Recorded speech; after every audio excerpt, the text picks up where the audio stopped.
To keep yourself updated, subscribe to Indigolearn and click the bell icon and download our app OneFin to start learning on the go. So friends, now let's start discussion about some wonderful schemes in foreign trade policy. This is going to be very interesting. I know the fact that whatever points I discussed previously in relation to the general provisions applicable to import and export, and some provisions applicable specifically to imports and some provisions applicable specifically to exports. They are all more of procedural in nature. But now let me start discussion with brilliant schemes under a foreign trade policy which are going to be very interesting, very wonderful, both from a practical standpoint as well as from examination standpoint, because there is a high possibility that question can come in the exam from this particular area. Let me start. The first scheme what I am going to talk with you is the concept of advance authorization. As I told you already that we have got two types of schemes known as advance authorization, other one duty-free import authorization. First, let's learn what is advance authorization. Then we will also learn what is duty-free import authorization. Ultimately, I'll also highlight to you what is the difference between advance authorization and duty-free import authorization. And this area is something which is generally coming in exam for 4 marks. So listen very clearly and carefully. Come on. Sir, let me take an example so as to give you clarity of thought on this concept. Listen. Sir, let's say there is one person known as Mr. Rocky in India. Mr. Rocky in India is a manufacturer of chairs in India. So what is Rocky doing, my dear friends? Rocky is a manufacturer of chairs in India. Now, for the purpose of manufacture of chairs in India, Rocky imported certain raw materials or inputs from Jackie of Japan. So, Rocky imported some raw material from Mr. Jackie of Japan, and that raw material is that which is used for manufacture of chairs. And let me tell you, whatever chairs are manufactured by Rocky, Rocky is going to export the chairs to the foreign country. Now, Government of India is extremely happy that Rocky is basically engaged in export of goods. Now, when Rocky is engaged in export of goods, Government of India is very much interested in giving some tax incentive or benefit to Mr. Rocky. So, for that reason, they brought this concept of advance authorization. Advance authorization is something like a license which Rocky can approach DGFT and obtain this advance authorization license. Now, what will happen if Rocky obtains this advance authorization license? If Rocky obtains this advance authorization license or he gets under this scheme, then Rocky can import that raw materials or inputs without payment of duty. When I say without payment of duty, he need not pay basic customs duty, IGST, compensation cess, all types of customs duty he need not pay at all. This kind of brilliant benefit government is giving because Rocky is going to use that raw materials for manufacture of chairs which are going to be exported. Now here in this context, let me tell you that Rocky is basically a manufacturer, correct? Now manufacturer is somebody who uses some raw material, engages in some process and get the finished product out, correct? Now in this context, I told you that there is something known as SION, S-I-O-N, wherein SION stands for Standard Input Output Norms. That means for how much input, how much output should come. Here in the advance authorization scheme, they clearly specified that this scheme will be eligible even for those products for which SION is not notified by the government. Even though standard input output norms are not notified, still a person can apply for advance authorization scheme. By virtue of this scheme, he can import the inputs without payment of customs duty. And let me tell you, I am talking only about inputs, but I am not talking about capital goods. For capital goods, we have got a separate scheme known as EPCG, but here I am talking only about inputs. Now here, let me tell you one very interesting point. Whenever we talk about exports, my dear friends, there can be two types of exports. One, normal exports, other one, deemed exports. Now, what is normal exports? Normal exports is a case where goods are going from India to outside India. For example, Rocky in India manufactured chairs in India using raw material imported from Jackie of Japan. And that chairs manufactured by Rocky are being exported to Europe. Correct, my dear friends? When I say exported, that generally means goods are going outside India. Other possibility, my dear friends, there is something known as deemed exports. Deemed export is basically a case where goods do not leave India, but still it is regarded as deemed export, and moreover, there is a condition that payment should be received in freely convertible foreign exchange. Now, what are covered in deemed exports? Listen very clearly. Let me tell you what are covered in deemed exports. I'll give you some examples for deemed exports, my dear friends. Listen. Let's say, for example, there is one person known as Mr. A in India. Mr. A in India is holding a license of advance authorization. Now, take a scenario where Rocky in India is supplying goods to Mr. A, who is an advance authorization holder. So, supply of goods to an advance authorization holder is regarded as deemed exports. That is one possibility. Second possibility, let's say for example, there is a person known as Mr. Shiva Teja. Shiva Teja is in India, who is an EPCG license holder. EPCG is nothing but Export Promotion Capital Goods. If Rocky is supplying goods to Mr. Shiva Teja, actually speaking, strictly speaking, goods are not going outside India, but Rocky of India supplied goods to Mr. Shiva Teja, who is a holder of EPCG license.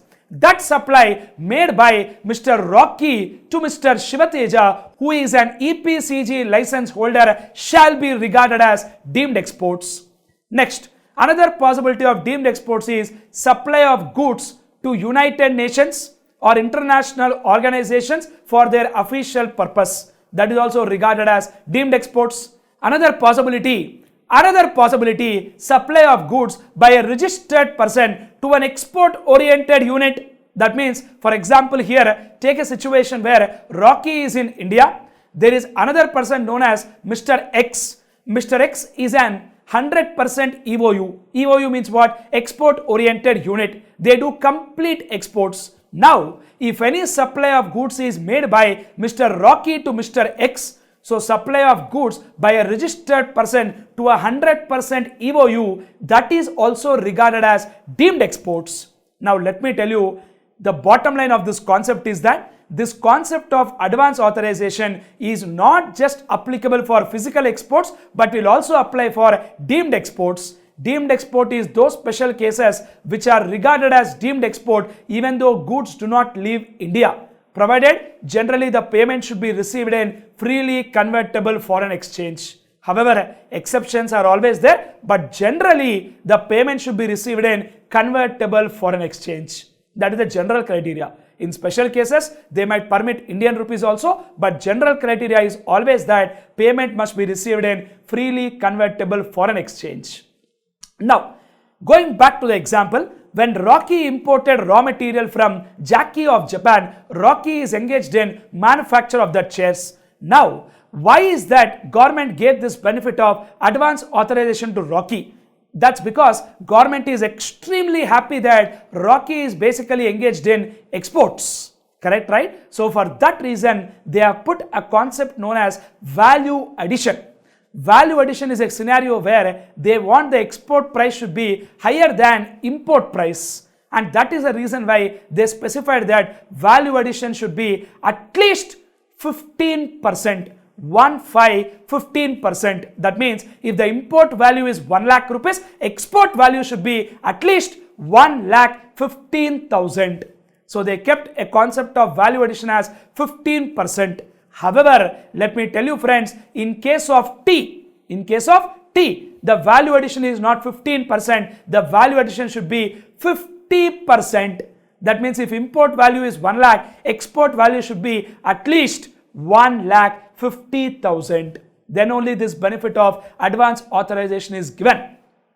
Now, one point let me clarify to you very clearly that this advance authorization license which is given to an importer, it cannot be transferred. That means it cannot be sold even though the importer has fulfilled the export obligation. That means even after fulfillment of export obligation, that advance authorization license cannot be transferred. And as I told you, export obligation could be in terms of normal export, or it could be in terms of deemed exports. Generally, in exports, we look at the value of FOB, which stands for free on board. And in case of deemed exports, we use the language FOR, which means free on road. We use the word free on road for deemed exports, but in case of normal exports, we use the word FOB, which stands for free on board. Now, an interesting point to be noted, my dear friends, as I told you that if a person has got advance authorization license, he is exempt from payment of basic customs duty, SWS, IGST, GST compensation cess, anti-dumping duty, safeguard duty, all types of duties are completely exempt. However, my dear friends, in case of certain specified deemed exports, exemption from anti-dumping duty and safeguard duty is not granted. When I told that statement that in case of specified deemed export, exemption is not given for anti-dumping duty and safeguard duty. Now, question is all about what is that specified deemed exports. There are two things which are covered there. Number one, supply of goods by a registered person to EPCG holder. EPCG is nothing but Export Promotion Capital Goods License holder. And second one, supply of goods to United Nations or international organization for their official use, or supply to projects financed by them. In these two cases, my dear friends, in these two cases of deemed exports, no exemption is given with respect to anti-dumping duty and safeguard duty. That means even though they have got advance authorization license, still they will be required to pay anti-dumping duty as well as safeguard duty if applicable. Next, one special point let me tell you here, my dear friends. The time period for fulfillment of export obligation is 18 months from the date of issue of authorization, or as may be notified by DGFT, that is Director General of Foreign Trade. That means whatever export obligation has to be fulfilled, that must be fulfilled within 18 months from the date of issue of authorization, or as may be specified by DGFT. This word 18 months is extremely important. High possibility a question can come in exam as a multiple choice question. So let me tell you what are the items that can be imported freely under this advance authorization, friends. Come on, let's look at that. Number one, inputs which are physically incorporated in the export product, making normal allowance for wastage. Second, fuel, oil, catalyst which are consumed or utilized to obtain the export product, obviously. Next, mandatory spares, that is the spare parts, which are required to be exported or supplied with the resultant product, permitted up to 10% of CIF value of authorization. So if authorization value is 1 crore, then the spares can be up to 10 lakh rupees. Then last one, specified spices only when used for activities like crushing, grinding, sterilization or manufacture of oils or oleoresins, and not for simply cleaning, grinding, repacking, etc. So these are all the inputs which can be imported freely under advance authorization.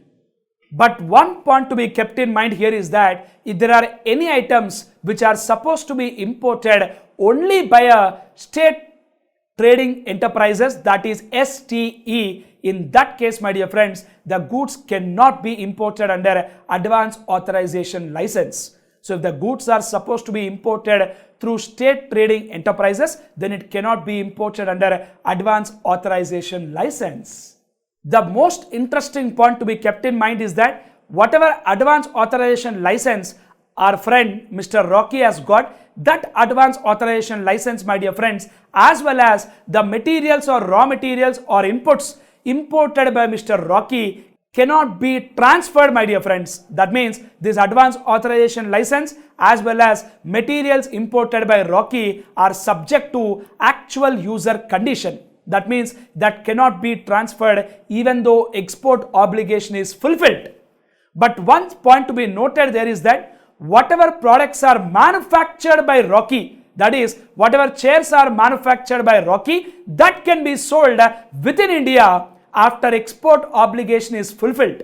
This means very clearly that license cannot be transferred as well as the goods imported under that license cannot be transferred. However, the goods manufactured using that license, that can be transferred after fulfillment of export obligation. And one special point, let me tell you here, that when Rocky is carrying out manufacturing activity of manufacture of chairs, there could be some waste or scrap which might be generated in the course of manufacture. In this context, they have clearly given in the law that waste or scrap generated in the course of manufacture can be sold in the domestic tariff area even before fulfillment of export obligation, provided duty is paid. That means this waste or scrap you sell within India, no problem, but please pay proportionate duty. We gave you exemption because we want you to fulfill export obligation. Now, but before fulfilling export obligation, you are trying to sell the waste and scrap in the domestic area. Sell it, but please pay duty. Few more interesting points, my dear friends. That is, number one, listen. This advanced authorization license is given to a manufacturer exporter as well as to a merchant exporter who is tied with a supporting manufacturer. Now, what does that mean? Possibility number one. Our example, Mr. Rocky, he himself is engaged in manufacture of chairs. Now, for the purpose of import of raw material in relation to manufacture of chairs, for importing that raw material without payment of duty, Rocky has obtained advanced authorization license. That is completely fine because Rocky is a manufacturer exporter. Manufacturer exporter means somebody who is manufacturing and then exporting. Second possibility, this concept of advanced authorization is applicable even to a merchant exporter tied with a supporting manufacturer. Now, what does that mean? Imagine a case where Mr. Rocky is not manufacturing the chairs, but Rocky has got tie-up with another person in India with whom Rocky is getting the manufacture done, and then Rocky is exporting. Now, if you observe, Rocky is actually not a manufacturer, but Rocky is getting that chairs manufactured through some other manufacturer. In that case, my dear friends, the title of Rocky will be merchant exporter tied to a supporting manufacturer. Now, this concept of advanced authorization is applicable to both these categories. Number one, manufacturer exporter. Number two, merchant exporter tied to a supporting manufacturer. And as we discussed already, this concept of advanced authorization is applicable to both normal exports as well as specified deemed exports. I discussed this point with you already. Now, another interesting point, let me tell you, listen very clearly, sir. Sir, let's say there is one flight or aircraft belonging to Indigo, and this aircraft is basically going from India to Dubai. So technically we call it as a foreign going aircraft, correct, right? Now, this foreign going aircraft, or it could be a foreign going vessel, requires some stores. Stores is nothing but some tools or some fuel. Definitely, my dear friends, definitely for aircraft, there is some fuel required known as ATF, that is aviation turbine fuel. Now, if Mr. Rocky is supplying stores to a foreign going vessel or foreign going aircraft, then also Rocky can apply for advanced authorization license. Rocky is manufacturer of some goods in India. Now, for the purpose of manufacture of that goods in India, Rocky imported some inputs or some materials. Now, using that materials or inputs, Rocky manufactured some goods, and that goods are supplied as stores to a foreign going vessel or aircraft. Even in that case, my dear friends, Rocky can apply for advanced authorization license so that Rocky can import inputs or materials without payment of customs duty. But one special point to be kept in mind here is that supply of stores to a foreign going vessel or aircraft is eligible for advance authorization provided SION is fixed. SION means standard input output norms. For how much input of raw materials, how much output will come. That is fixed by the DGFT itself. That is nothing but standard input output norms. So, bottom line of the story, supply of stores to a foreign going vessel or aircraft is also eligible for advance authorization license provided SION for that product is fixed. One very important point to enjoy this license is, my dear friends, that whatever name and description of the inputs is mentioned in the advance authorization license must also be mentioned in the shipping bill filed by the importer. We know that importer at the time of exports, he will file the shipping bill. So name and description of the inputs which is mentioned in the advance authorization must be exactly the same whatever is mentioned in the shipping bill. That's a very important condition. Now, one very wonderful point, let me tell you here, that this concept of advance authorization is not just for procuring the inputs or importing the inputs without payment of customs duty. There is also a possibility that Rocky, instead of procuring the raw material from foreign country, there is also a possibility that Rocky is procuring the inputs or raw materials domestically. So advance authorization can be used even for domestic procurement of inputs. Not necessary that inputs must be imported. Just imagine a scenario where Mr. Rocky has imported some inputs under advance authorization license and did not pay customs duty at all. However, Rocky has not fulfilled the export obligation. Then what will happen? For this, they have given a clarity in the law that if goods are imported under advance authorization license, but the export obligation is not fulfilled, in that case, my dear friends, Rocky will be liable to pay the duty along with interest. Last 1-2 points before I close this concept of advance authorization. 1. As I told you very clearly that there is a concept of value addition, that is generally 15% value addition is to be achieved. However, in case of tea, it is 50%. Generally, what is the percentage? 15%. But please do keep in mind that this 15% concept will not apply for physical exports where payment is not received in freely convertible currency. So if payment is not received in freely convertible currency, then this 15% concept will not apply. And also in case of some other specified export products. So in case of some specified export products and in case of physical exports where payment is not received in freely convertible currency, this 15% concept will not apply. In that case, what will apply? Law is completely silent. But generally, the value addition concept is 15%. However, in case of tea, it is 50%. Now, question is all about how do we calculate this value addition? Simple way, I told you that if import value is 1 lakh, export value should be at least 1,15,000. But for understanding purpose, they have given one formula in the law so that we will get the clarity of thought on the application of formula to calculate that value addition. Simple concept. Let's look at that formula now. Value addition is equal to A minus B into 100 divided by B. Now what is A, what is B? Let me discuss that with you. Come on, see now. A is equal to FOB value of exports realized or FOR value of supply received, whereas B stands for CIF value of inputs covered by authorization plus any other imported materials used on which benefit of duty drawback is claimed or intended to be claimed. In case where goods are imported on payment of duty and that goods are subsequently exported or they are used in manufacture of finished goods and then finished goods are exported, we learned this concept of duty drawback already in section 74 and section 75.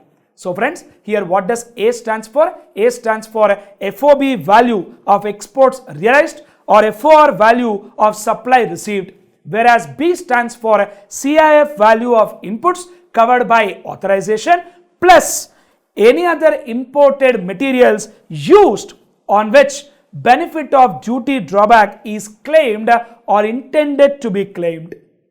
Of course, one interesting note they have given that is, if some items are supplied free of cost by a foreign buyer, possible, if some items are supplied free of cost by foreign buyer. Why we are talking about foreign buyer? Because we are talking about importer standpoint. For exporter, he is a foreign buyer. See now, if some items are supplied free of cost by foreign buyer, its notional value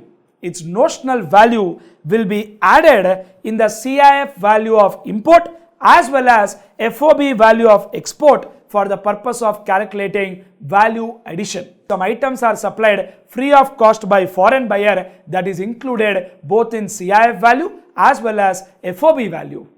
Then another interesting point they told is that exports to SEZ developers or co-developers irrespective of currency of realization would also be covered. So if supply is made to SEZ unit or SEZ developer, even though the amount is not received in foreign currency, still they will be considered.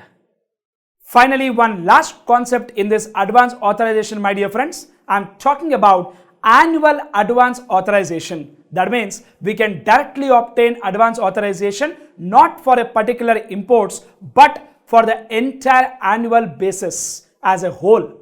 Now this kind of concept of annual advance authorization is applicable only to those exporters who have got past export performance. When I say past export performance, they have got past export performance in at least 2 preceding financial years. They will be eligible for annual advance authorization. And let me tell you here, the entitlement for advance authorization in case of annual advance authorization is, my dear friends, 300% of the FOB value of exports or FOR value in case of deemed exports or 1 crore, whichever is higher. So let's say for a second, if the FOB value is 1 crore rupees, 1 crore into 300% comes to 3 crores. 3 crores or 1 crore, whichever is higher. That is what is the entitlement for advance authorization. When I say entitlement, that entitlement is in terms of CIF value of imports. So entitlement in terms of CIF value of imports shall be 300% of the FOB value of exports or FOR value of deemed exports or 1 crore, whichever is higher. Let's say for example, if FOB value of exports is 25 lakhs, 25 lakhs into 300% comes to 75 lakhs or 1 crore, whichever is higher. In that case, we are going to take the figure as 1 crore. 1 crore will be entitlement in terms of CIF value of imports. One important note let me bring in front of you with respect to annual advance authorization. That is, please look at that. Come on.